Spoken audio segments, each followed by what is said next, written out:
Yo creo que ahí va a estar justamente la clave de que no se venga abajo este desarrollo biológico que hay a nivel nacional, en general, digamos, en Sudamérica, porque Brasil, el año pasado Brasil registró un 30% más de insumos biológicos que de insumos químicos, o sea, registró más biológicos que químicos.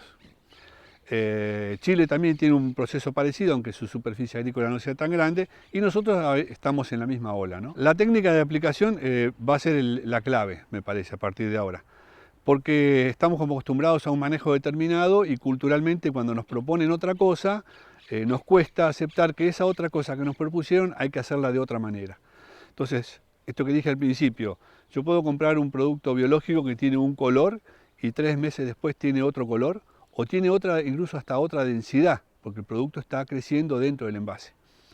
Entonces va a ser muy importante que los productores, los aplicadores y los técnicos tengan en claro cómo se aplica ese producto.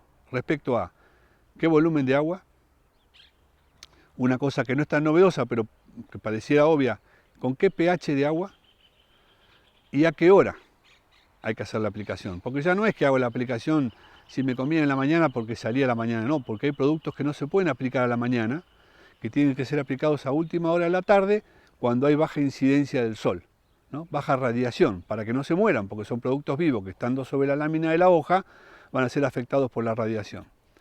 Hay productos biológicos que entran por los estomas. Entonces va a venir uno y decir, lo voy a aplicar esta noche. No, no, a la noche no, porque la noche, si es una noche fría o una noche muy seca, los estomas se cierran y el producto no, la bacteria no va a poder entrar dentro de la planta, ¿no? Entonces va a haber que mirar con más detalle la calidad de la aplicación, si lo aplico con un aceite o si no lo aplico con un aceite. Reitero, los horarios de aplicación son fundamentales en biológicos, entender la temperatura y entender la radiación. Y digo la temperatura porque hay productos que, por ejemplo, en invierno no se pueden usar, porque bajo cierta temperatura no se activan, y se pueden usar muy bien en verano. Y capaz que en verano, aunque haya 50 grados, se pueden seguir usando y no va a haber ningún problema, ¿no? Entonces hay que estar muy atento a ese detalle. ¿Cuál es la relación producto-volumen de agua? En general en biológicos se usan volúmenes de agua altos. Eh, en algunos fungicidas puede no ser necesario, porque en realidad lo que estamos poniendo es algo que se va a colonizar dentro de la planta. El agua es solamente un vehículo, ¿no es cierto?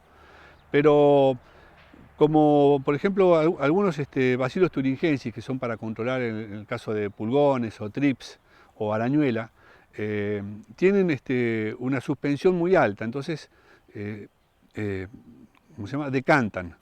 Y para que no decanten hay que usar volúmenes de agua alto. Entonces hay que trabajar con por lo menos 80 o 100 litros de agua por hectárea. Y si no, en el resto de la mayoría se puede trabajar con 60, 70 litros de agua bien. Siempre sabiendo con qué pH tiene que estar esa agua para que esa bacteria o ese hongo no se dañen con el líquido del tanque, ¿no es cierto? ¿Y cuál es el volumen de pH óptimo recomendable? El pH normal en general que nosotros estamos trabajando es entre 6 y 6,5. Ya pHs más alcalinos, o sea, arriba de 7, en la mayoría de los biológicos no son convenientes. Siempre tuvimos que tener en cuenta y tendríamos que tener en cuenta con qué pH estamos trabajando en el agua para que los agroquímicos funcionen bien.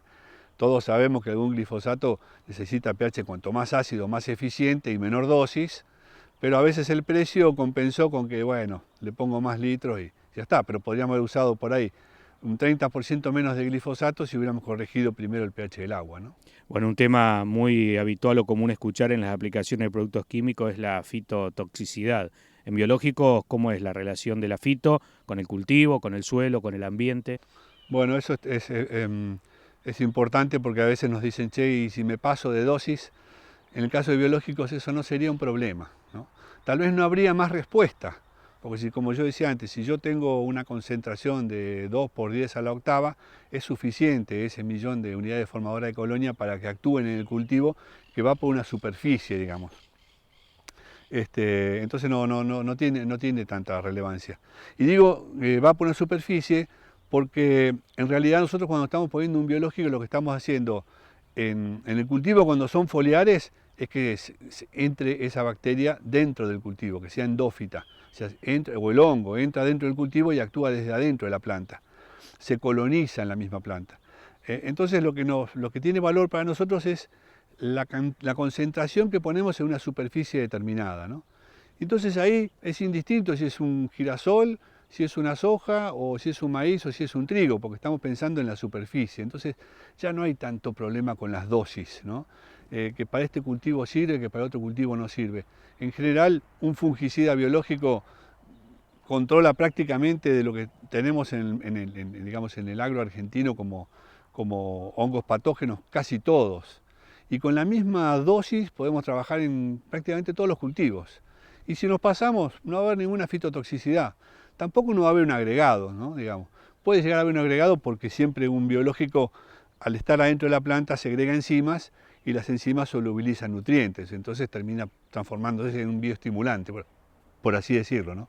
Pero no producen ninguna fitotoxicidad. Usted nombraba cultivos de campaña, estacionario. Si lo traducimos a una pastura, cultivos perennes, ¿también es la misma relación? ¿Hay que tener otros recaudos? Ahí es donde cambia, ¿ves? Por ejemplo, porque un cultivo anual yo necesito una concentración alta en el cultivo anual para que esa cantidad de unidades formadoras de colonias o de bacterias estén dentro de esa planta. Ahora, cuando yo hago un cultivo perenne, la colonización tiene que ser un poco más alta, porque voy a tener durante 5 años el mismo cultivo y con el tiempo algunos de esos microorganismos se van perdiendo. La misma pregunta es válida para cuando dicen, che, ¿y si yo apliqué una bacteria por vía foliar y me cayó una helada? Bueno, ahí tengo que saber qué bacteria apliqué, porque puedo haber aplicado una bacteria que sea endófita, o sea, que ha entrado dentro de la planta y ha estado en todos los sistemas, tanto en el radicular como en el foliar como en el reproductivo. Y si me cayó una helada, se me quemó lo de arriba. Pero la bacteria la tengo dentro de la planta. Cuando vuelva a rebrotar, la bacteria va a seguir multiplicándose dentro de la planta. En cambio hay otras que tienen la misma función, pero que quedan en la superficie de la hoja. Esas si se helan las voy a perder.